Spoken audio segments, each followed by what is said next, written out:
You are listening to the Mother of All Talk Shows podcast with George Galloway. It's 8 p.m. in Spain, and we'll bring you any breaking results of the Spanish general election. But it looks almost certain that the Rainbow Warrior so-called socialist coalition has gone down in flames. That doesn't mean the people coming after them are going to be any better. But the fact that at 6 p.m., just half of the people of Spain had voted in a closely, bitterly contested general election seems to buttress my opinion that nobody much cared for any of the parties contesting for the fight. The so-called socialists and their so-called socialist coalition partners, and the so-called conservatives and their so-called far-right partners seem to have scrapped it out amongst half of the electorate, outbidding each other in a Dutch auction of more and more misery for the working class people, the vast majority of people in Spain. The only difference is that in Joseph Borrell's backyard of his garden, even fewer people wanted to back the policies of austerity and war represented by a misnamed Socialist Party of Spain. It is a miserable situation where the only choice available to the Spanish people was dumb and dumber, was worse and worser. And that offer is the offer on offer all across the European Union. But the important thing is the government has fallen, just like the Dutch government has fallen. The French government is broken. The German government almost entirely bereft of public support. The British government is so unpopular that they held on to the one seat of 3 that they contested for last Thursday, and only because of the Rainbow Warrior nature of the so-called Labour opposition. That was Boris Johnson's seat in Uxbridge and Ruislip. In Uxbridge and Ruislip, Labour put up a trans cultist and failed to capture a seat that should have been theirs for the taking. In the Yorkshire constituency that the Conservative government lost, Labour put up a 25-year-old, who looks 15 by the way, a 25-year-old candidate, fresh from Oxford University, a job as a parliamentary researcher for one of Tony Blair's finest, whose first act in taking his £87,000 a year job was to tell poor people with more than 2 children that they could look for no mercy from Keir Starmer's Labour Party. And in the other constituency of 3, the Liberal Democrats, more rainbow, more warrior than even the other 2 parties, took the seat. Why do I say the picture is not clear? Because although the public opinion polls seem to indicate that Keir Starmer should have stormed to victory in all 3 constituencies, in fact, they won only one of them. And in the seat that the Liberal Democrats won, Labour got just over 1,000 votes. These are not the performances in real-time elections to be expected of a party that is expecting to romp home and form a majority government just over a year from now. As I said, in all 3 cases, the none of the above party won, just like they did, apparently, in Spain this very day. I think the political class in the European Union and in North America is being demonstrated to be so completely out of touch with their electorate that if only a critical mass could develop behind a credible leadership and a credible alternative political program, it would romp to power. Something like that might be happening in the United States. Despite an ocean load of smears, despite every difficulty facing him, including his own voice, Robert Kennedy is burning up the tracks. He's currently the most popular candidate in the field for President of the United States with a 47% favorability rating. That's 2% better than Donald Trump, but it's more than 17% better than Joe Biden, his opponent for the Democratic Party nomination.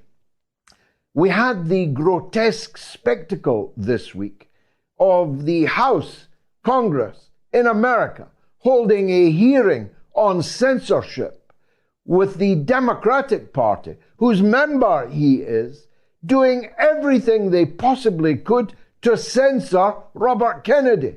Robert Kennedy Jr. turned up at a censorship hearing and was censored by the Democrat representatives on the committee. But when he finally did get to speak, when a Republican gave over his time to Kennedy to speak, his excoriating, incredible, short burst of denunciation, hurling invective at his own party was so effective, it raised him $5 million in a single day for his campaign to be the president of the United States of America.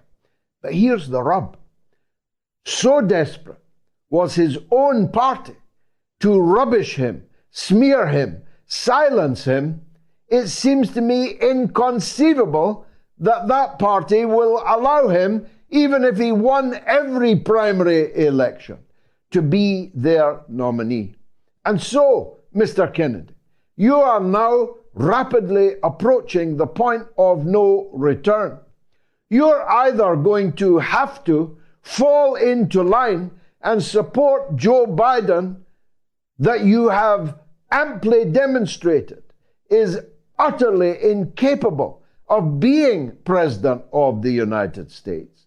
You're going to have to fall into line behind a Democratic Party that has covered you from head to foot in ordure, has tried to gag you at every opportunity, has tried to rig every primary election that you are about to contest, or you're going to have to now make the necessary preparations to be an independent third-party candidate in the upcoming presidential polls in 2024. I very much hope that you will choose the latter course.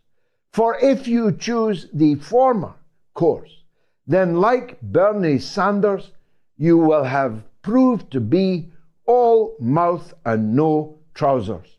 You will have proved to be a masochist, a cuckold that is ready to be humiliated by his own party and will fade away in ignominy in public consciousness.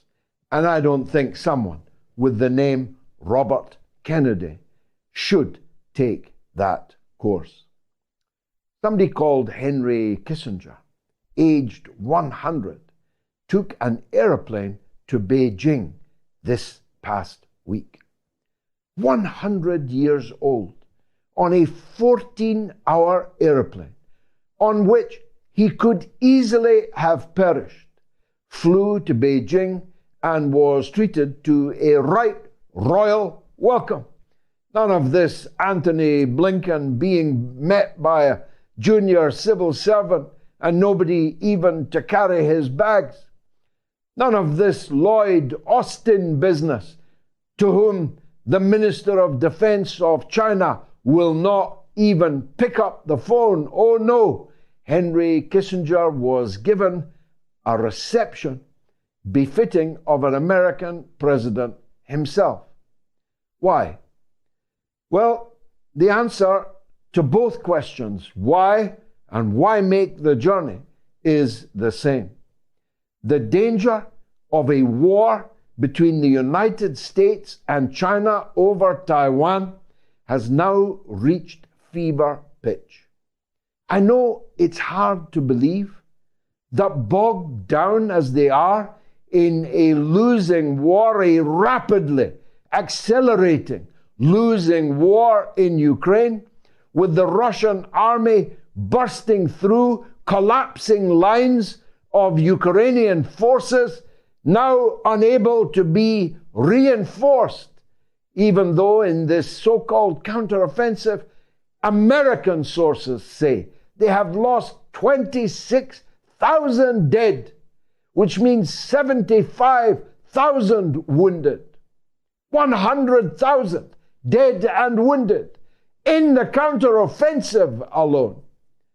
There are simply not enough Ukrainians of even remotely definable fighting age to fill the gaps that are now being left. And the Russian army is advancing 4, 5, 6 kilometers per day, breaking through lines that are crumbling before them as their counter-offensive elsewhere washes up against the ring of steel fortifications that Russia has constructed in the central area of the front line in the Donbass. More and more Western commentators are saying that this Ukrainian counteroffensive is doomed, is failing. It went from slowing to failing to doomed in the last 7 days. And in the Daily Telegraph, which is not short of war fervor for the Ukrainian side, it speculated this week that the West and Ukraine are facing imminent disaster. Not what my words, but the Daily Telegraph's words. Imminent disaster. It would seem that the Russian advance can go on just as long, just as far, and just as comprehensively as the Russians decide that it will. We're very lucky then, or the Germans are, or maybe not, that it's quite likely that the Russian advance will stop before it reaches Berlin.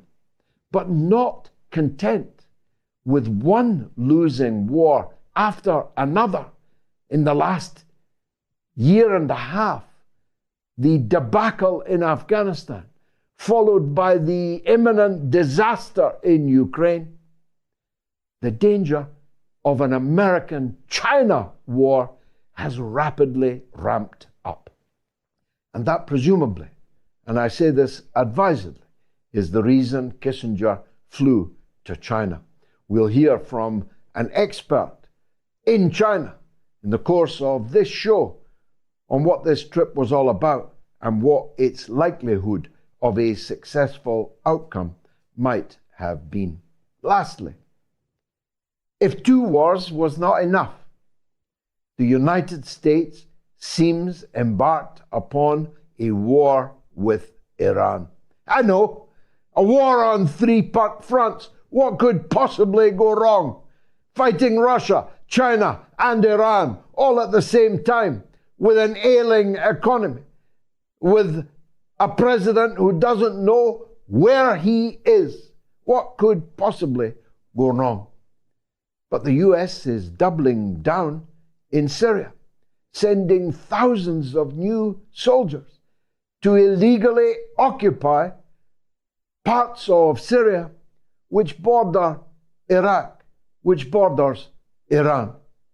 Many people believe, and I am among them, that they are seeking a provocation in Syria as a casus belli to launch military aggression against Iran.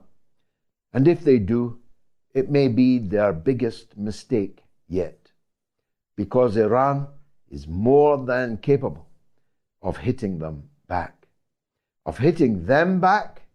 and of hitting their proxy back, with all guns blazing.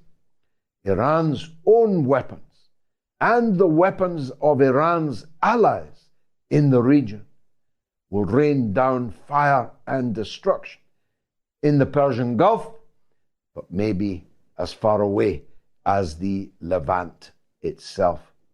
We'll be talking about all these subjects, plus a subject that you might not anticipate that we will: the travails of Alec Baldwin and the shooting dead of an actress on set in Hollywood in the United States of America. It's a more interesting and fundamentally important story than you might have thought, because it goes to the heart of the U.S. justice system itself. Fasten your seatbelts. This is the mother of all talk shows.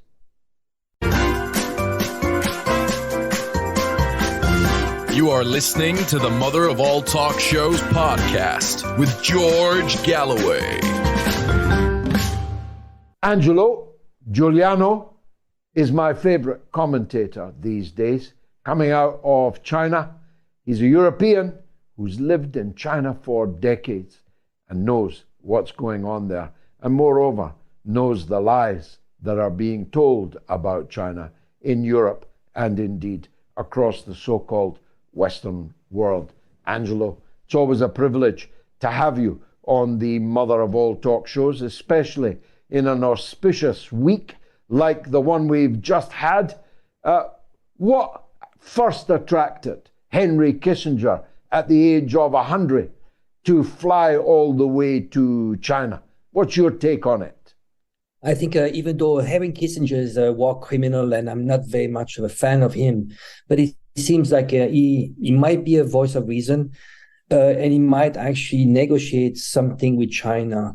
What the US has been doing is putting pressure somehow, maybe for negotiation on a bailout, because what people tend to forget is that one of the main problems that the US has, and this is related to the fact that they had the privilege of printing whatever amount of currency they had, because it's the US dollar is a global currency. But what the problem the US has is a debt of over $31 trillion.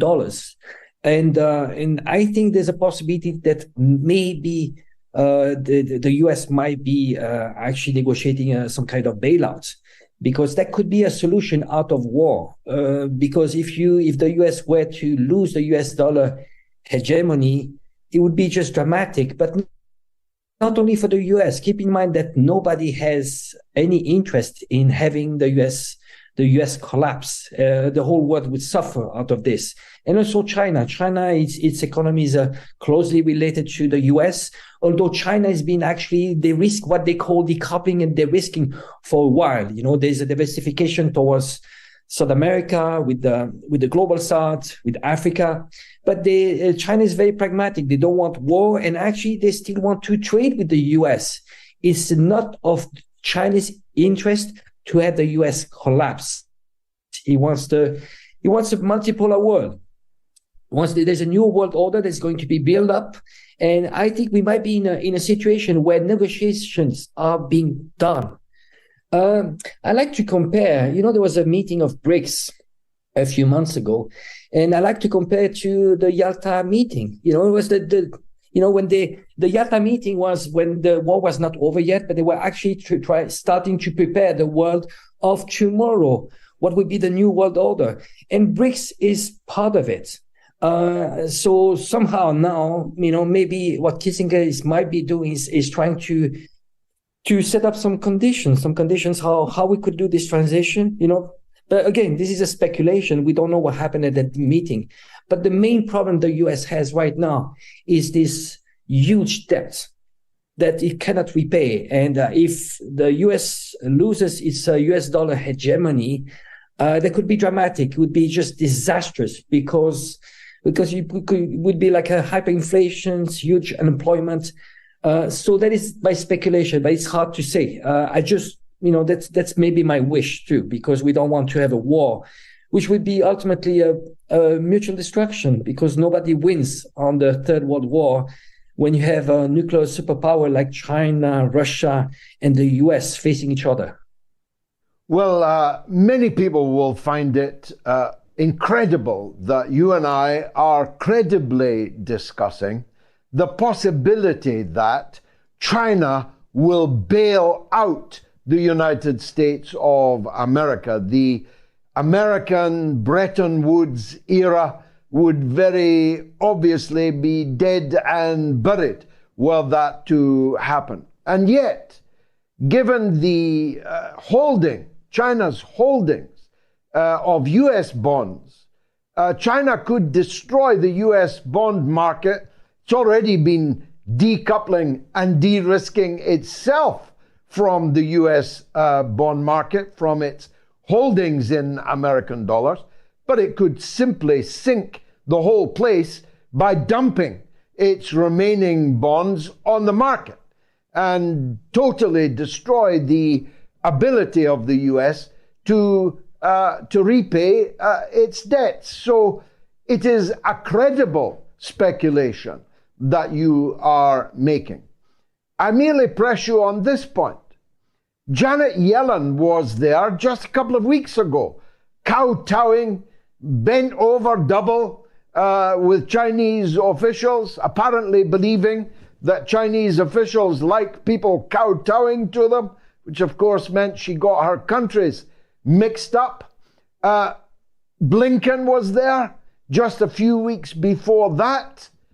Why would you need to send a 100-year-old man to negotiate with China? That's very dramatic, isn't it? No, absolutely. It's a sign that the U.S. is desperate. I think they're putting pressure. They're trying to do regime change in Russia. They've been trying for a long time. They've been trying in China to destabilize China, through Tibet, through Xinjiang, through the whole region.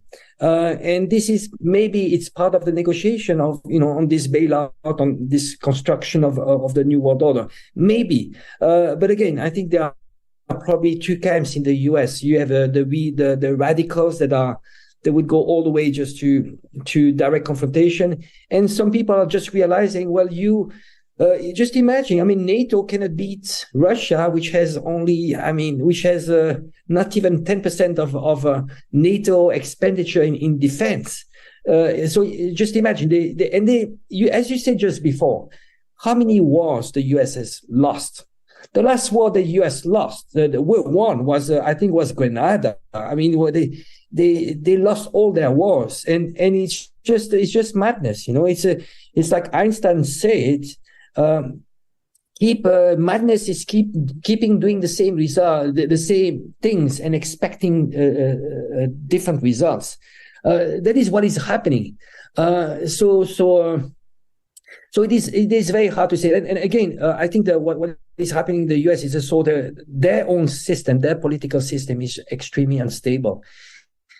People are, they've been fooled for many times. They're in a vicious circle of electing and regretting, and people are just realizing they've been fooled. You can fool people so many times, but at the end of the day, they don't support their own system.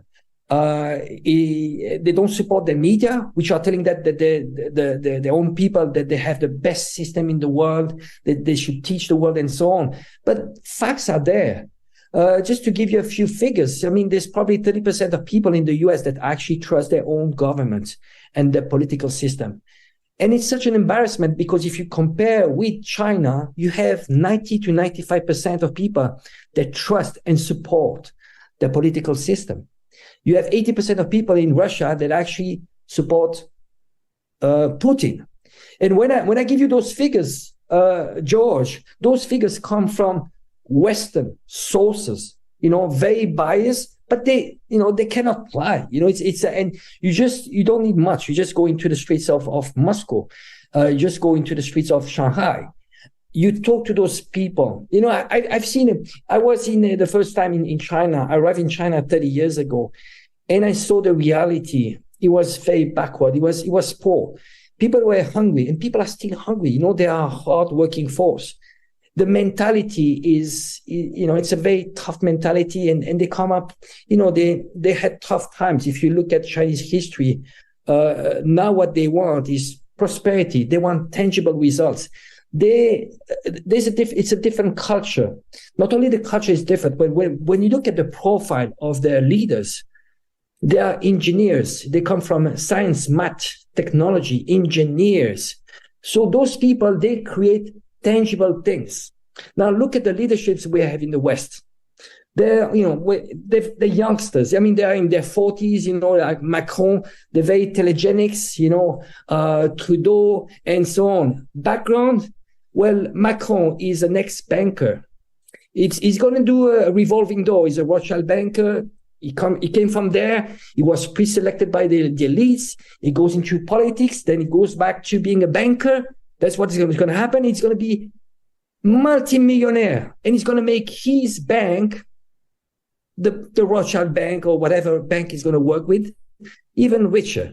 The profile of those people, Western leaders, are lawyers, bankers, and they do not produce anything. And not only they don't produce anything, they're out of touch of when it comes to the reality of what people want. They are not following their voters' wishes. They are following the orders of whoever funded their campaigns. So those are the problems. We really need to get our house in order.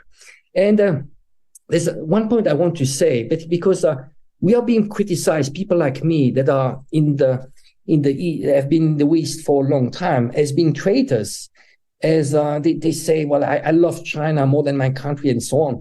It is not. And I would, my position is very similar to Scott Ritter's position when it comes to loving my country. Why do I denounce my country? Because I do love my country. That is a responsibility. And I think I love more my country than people that are blindly following the mistakes that their country are doing. And do I love China more than my country? No. But I do envy China. I envy their system because I see what they've done for their people. And when I see tangible result, prosperity, because ultimately it's about, it's not about promises. It's not about selling dreams. I have a dream and so on. Okay, you are going to touch emotions. By emotions, does it feed you? Does it bring you food on the table? It doesn't. Chinese want tangible results, and that's what the West wants. But what they do in the West, they've done everything to suppress the class consciousness, to suppress the reality by doing lots of diversions. They are dividing people over races. They are dividing people over genders. And that's the usual divide and conquer. What in reality, there's two classes, the upper class of the 1% and the rest. And they are so afraid that the rest realizes, they get this class consciousness and they realize that, oh, you know what? We need to unite together and we need to bring back democracy. What is the meaning of democracy? Because the West keeps on hammering the global South. Oh, democracy. Well, go back to the meaning. Demos kratos, power to the people. The rules of the games need to be written by the people. Give back power to the people. And ultimately, you know what? It's not about labels. We need to be extremely careful. And I think you've mentioned this quite a few times. Stop putting labels. The ism, socialist, capitalist, and so on. You put people into boxes. In reality, there's two classes. The upper class of the 1% and the rest. And we are all the same. And we need to regain this power. And guess what? You go to China. That's a power by the people, for the people, of the people.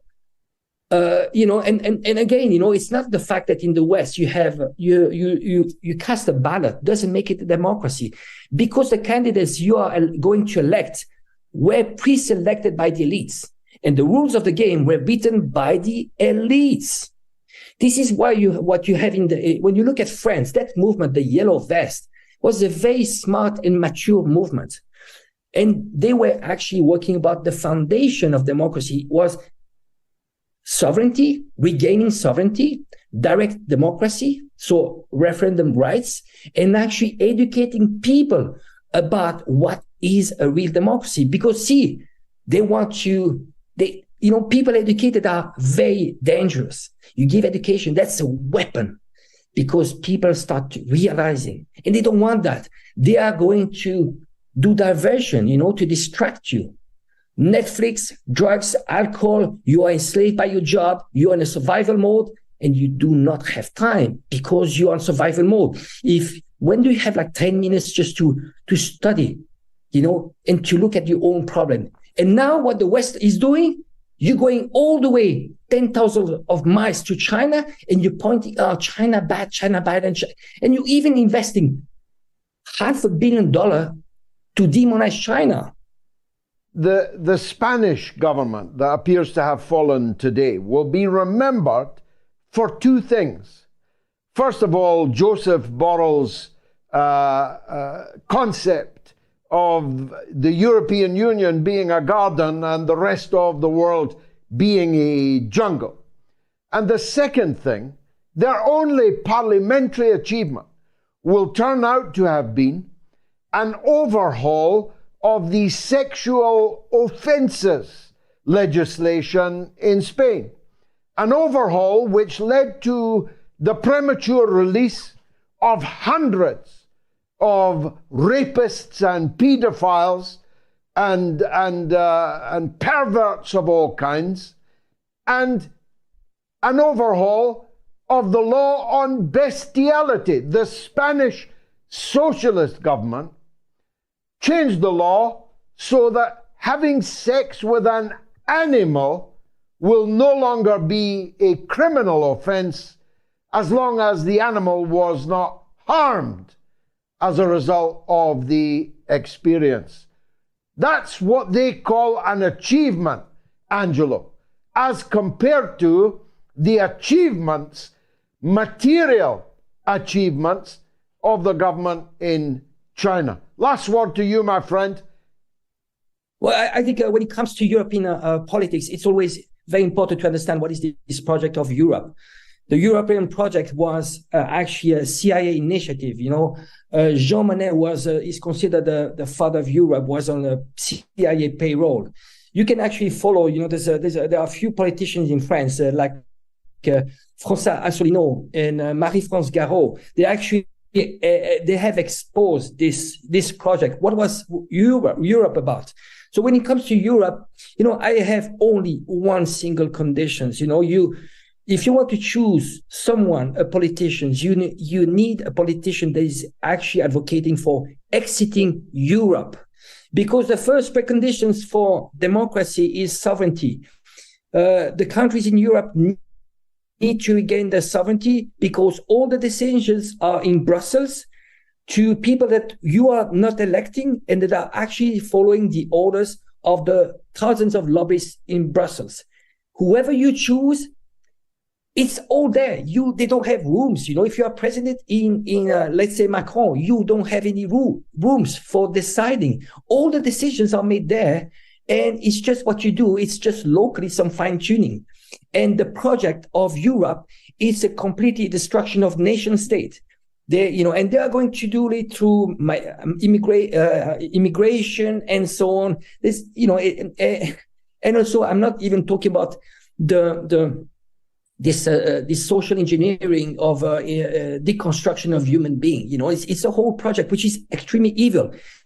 And you mentioned pedophilia. Well, we are going to legalize into the direction of legalizing pedophilia. It is extremely evil, and they call themselves progressive. It's not. We need to fight this because it's extremely evil.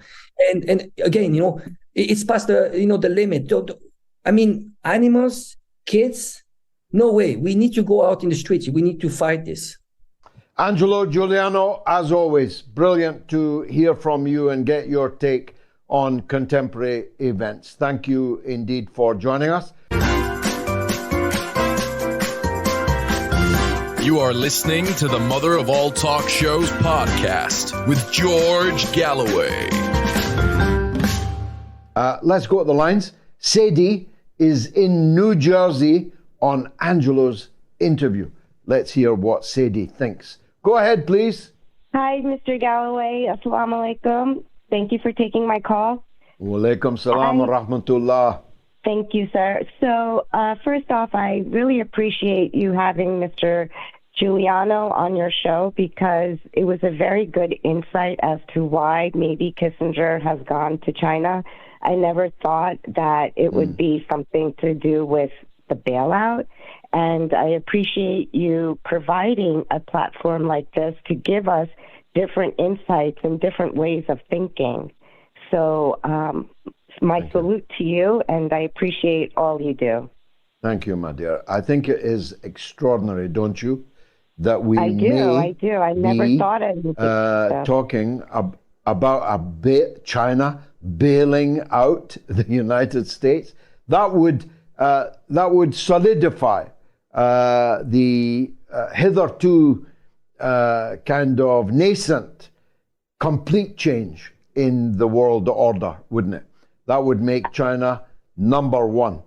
It would make China the number one hombre in town, wouldn't it? Absolutely. I very much agree with you. And the fact that we don't really hear these type of insights, right? So to get this viewpoint and to think about it and then process it, I think it's really good for all of us. And so I'm very thankful that you give us this platform. It's called democracy. It's called democracy. It's called being the land of the free, and so on. All the things that the Western countries pay lip service to whilst burying, if not criminalizing.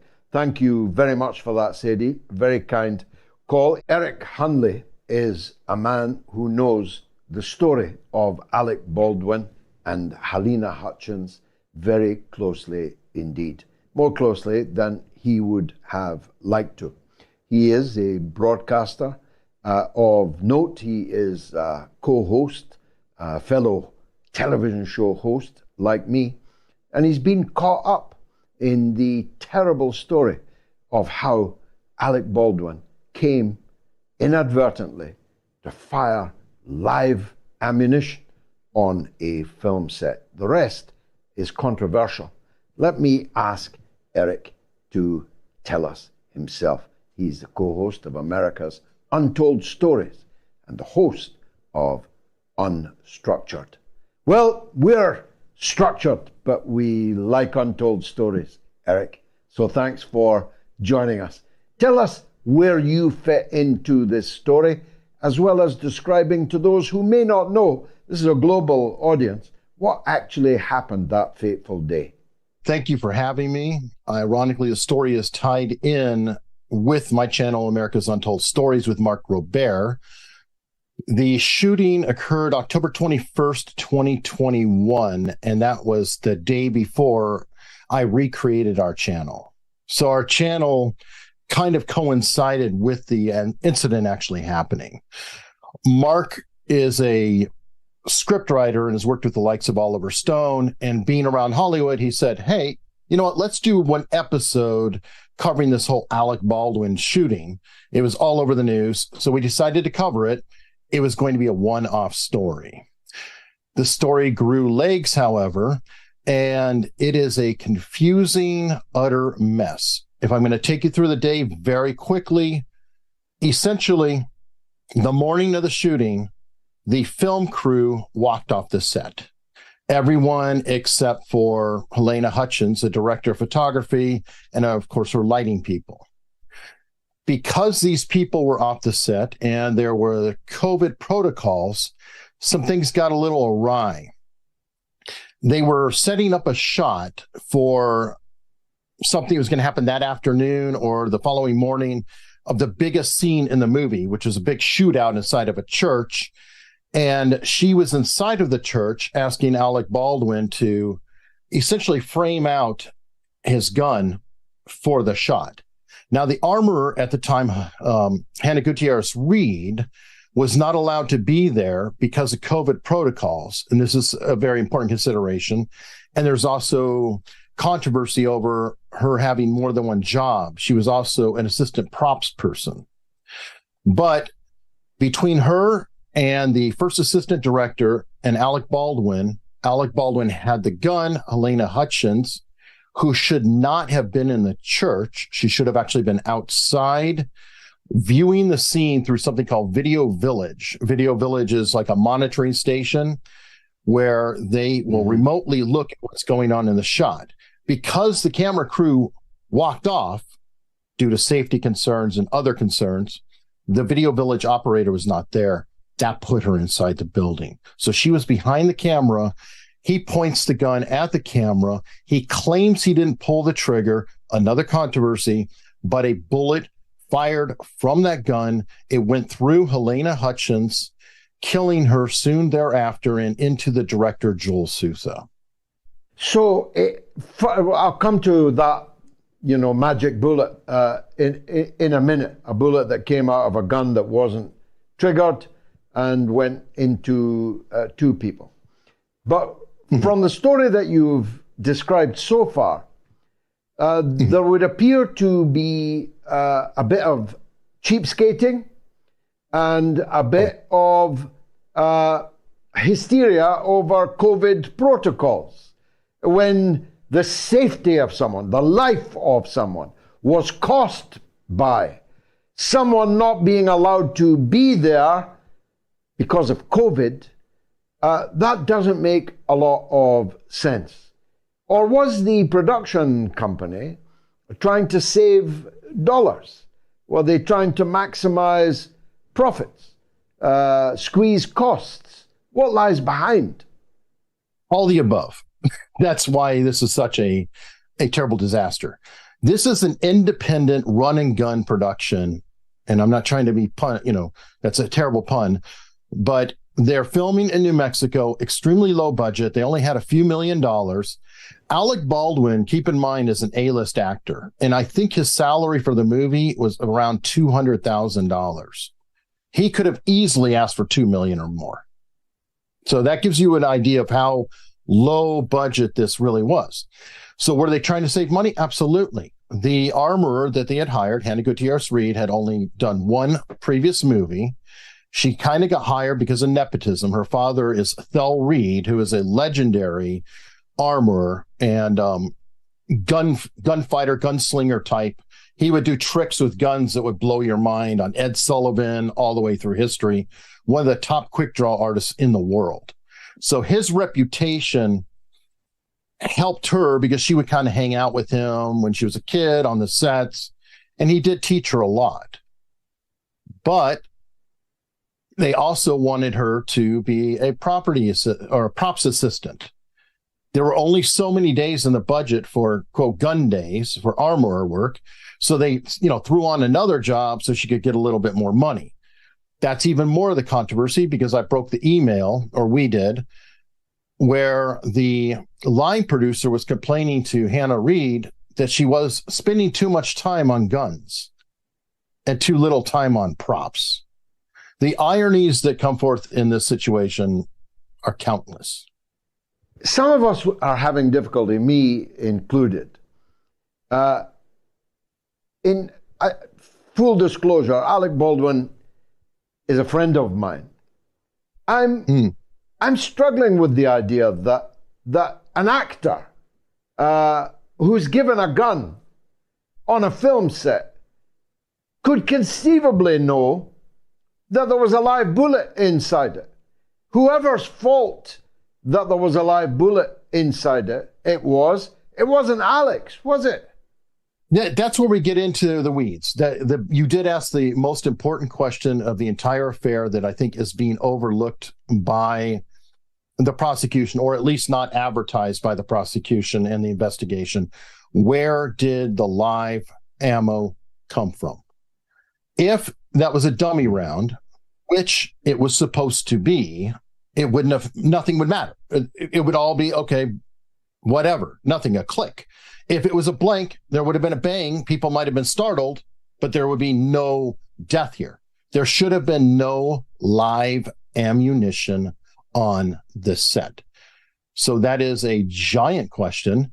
We don't have answers for that. I can speculate on it, but I won't speculate completely because I don't like to get too far into pointing a finger without actual evidence. What stage is this all at now? Who's been charged with what?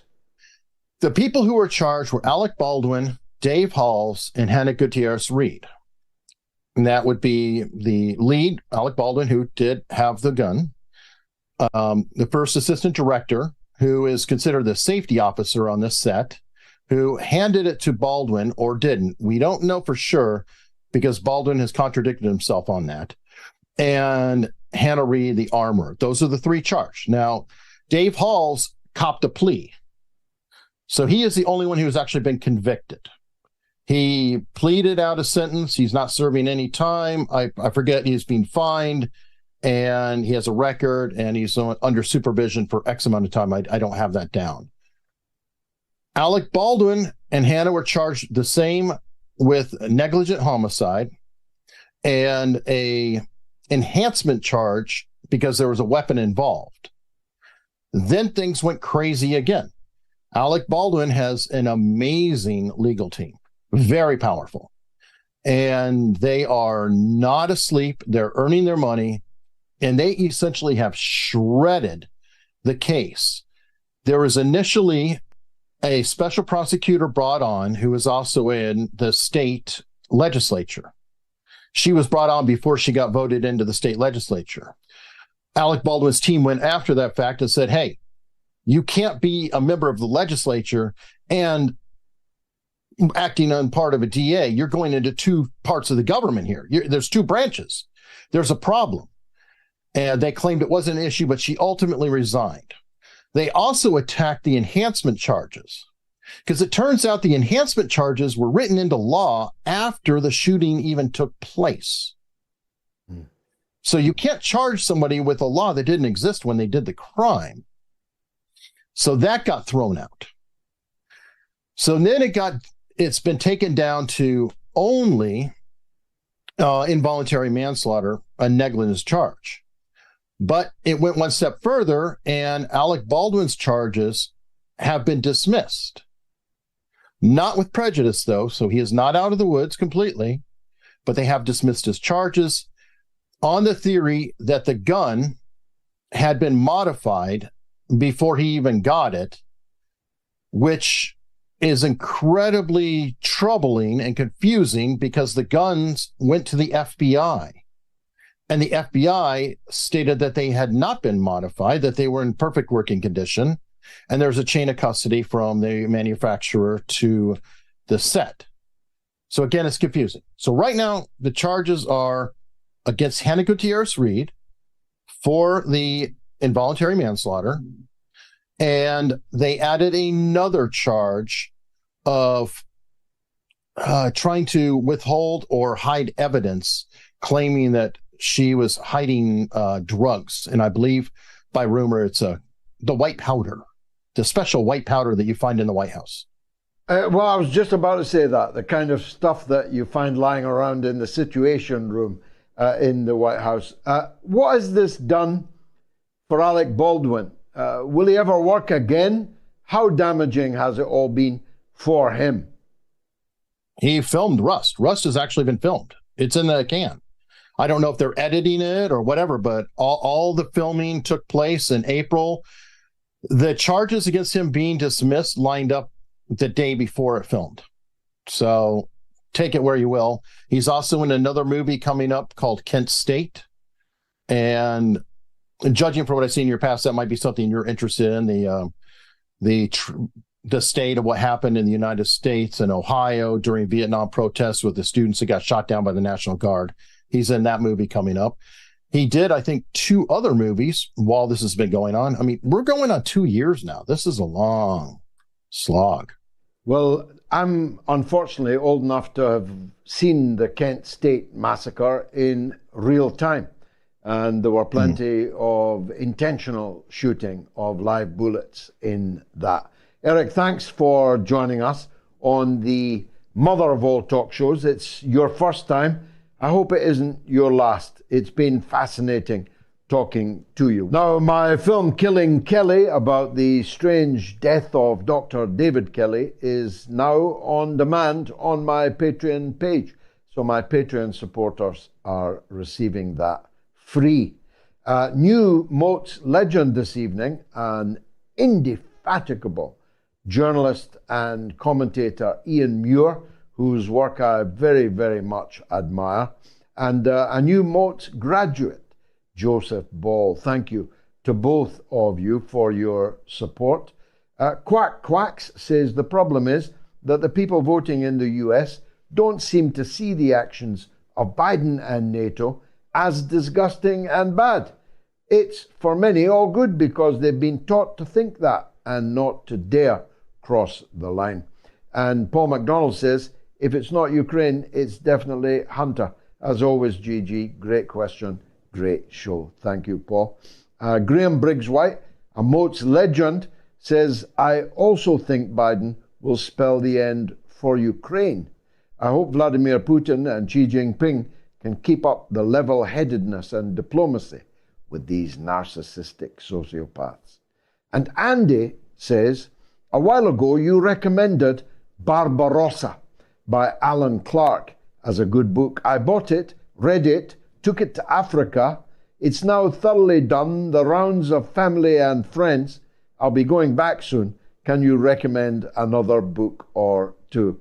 I'll have a think, Andy, but Barbarossa indeed is an epic piece of work.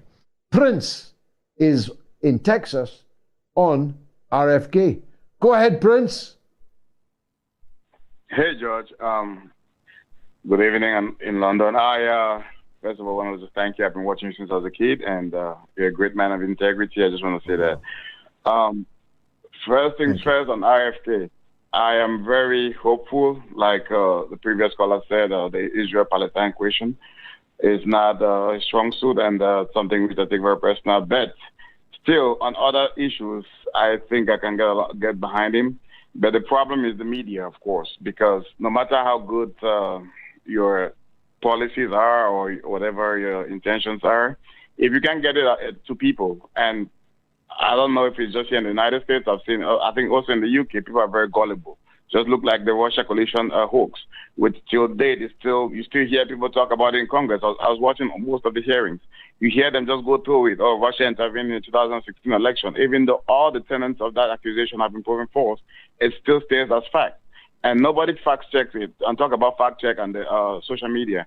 If, let's say, JFK or the Twitter files or people like Matt Taibbi, if they make a grammatic error just as much as maybe failing to dot an I or a T, or to cause a T, it's called misinformation, and they'll kind of label them about that. But Joe Biden can take his bullet pulpit and stand there and say people did not get vaccinated, that the vaccines will stop the spread. Nothing will ever happen. Lie blatantly, disproven. Nothing will ever happen to them. Nobody puts a label on them. So these things heavily affect.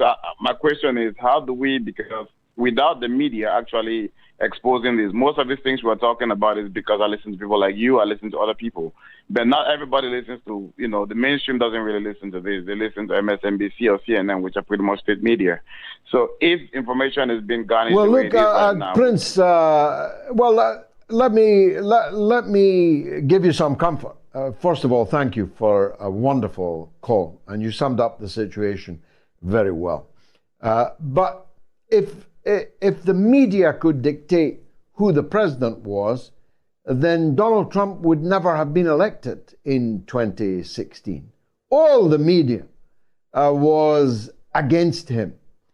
The newspapers, virtually all of the television stations, all of the radio stations, all of the disinformation department of state, the Obama White House, the Clinton White House, all of that deep state machinery was against Donald Trump. The FBI was against him. The CIA was against him. But he still won. Everybody is spewing hate on RFK. But he's still the most favorably regarded of all the candidates, including Trump, in the current political campaign season. So don't imagine that the so-called mainstream media can make the weather. Of course, they can influence the weather. And I wish that they were even less important than they actually are. But they're not very important. You mentioned MSNBC. Do you know how many people watch MSNBC? If this was a normal business, it would be out of business long ago. Do you know how many people watch CNN? We are in danger of fixating too much on the liberal hegemony of media outlets with infinitesimally small viewerships. This show that you are watching has 10 times the viewership.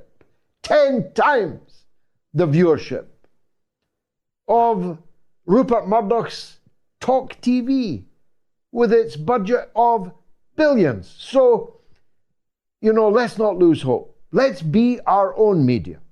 You're right, not everybody watches me, watches those other people that you watch.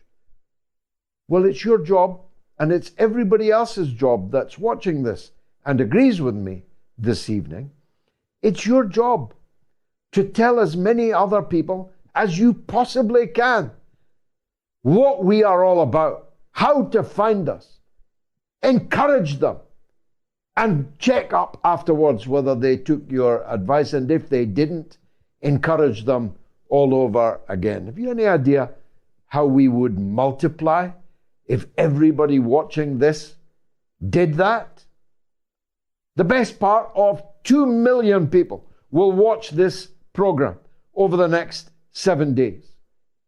If those nearly 2 million spoke to one other person, we'd be 3 million if their advice was taken. And so on and exponentially on, it is possible to go. It's in our hands. Let's do it. I can't do much more than what I'm doing. I need you, the audience, to spread the word. Thanks, Prince. Great call. Well, that's the end of the show, unfortunately, but we've covered a fair amount of ground, from the screenwriters and actors' struggle in Hollywood, the mishaps that can occur with tragic consequences in the making of movies. We had a review of Oppenheimer that was, well, not sizzling, if you'll forgive the pun. And we've talked about the epic trip, for that's what it is, of a 100-year-old man called Henry Kissinger to China for a reason that has not yet been told. I think Angelo Giuliano's thesis is as good a piece of speculation as any. The United States is in grave economic danger of default. Its debt has become astronomical, is exponentially multiplying, and cannot withstand the very significant moves away from dollarization that are underway in this tectonic shift that we've been talking about all night and many, many nights. It cannot survive the reduction in the percentage of people using the dollar as their reserve currency. It cannot survive the process of dumping of US Treasury bonds, which is heavily underway, not least in a controlled way so far by China itself. Wouldn't it be perhaps the greatest irony in all history. If American capitalism and its United States of America currently planning a military attack on China was literally saved from economic collapse by the very China that they had been planning and had invested so much in attacking. If it turns out that that's what Kissinger was there for, well, I for one will be glad, because like Angelo, I want neither the economic collapse of the United States of America with all the mass poverty that would create there in the USA, but also cascading around the world. I don't want that, and I want World War III even less. As a matter of fact, as I get older and as I look at my young children playing as they were on the beach today, as Bob Dylan said, they ran to the water, their buckets to fill. As I saw them straggling back up the sand, I was filled with emotion, not just at my love for them and my gratitude to their mother, my wife, not just that, but the fear that what Oppenheimer developed and which others have now multiplied in lethality by thousands of times will bring about the end of this beautiful planet and all the beautiful people and things within it. I thought about it because there has never been a time in my long life of political struggle of more than half a century. I know I don't look it. There has never been a time when such an eventuality seemed more likely than it does as I address you in saying good night this very evening. God willing, and the apocalypse notwithstanding, I'll be back here on Wednesday at the slightly later time of 9 p.m. UK time.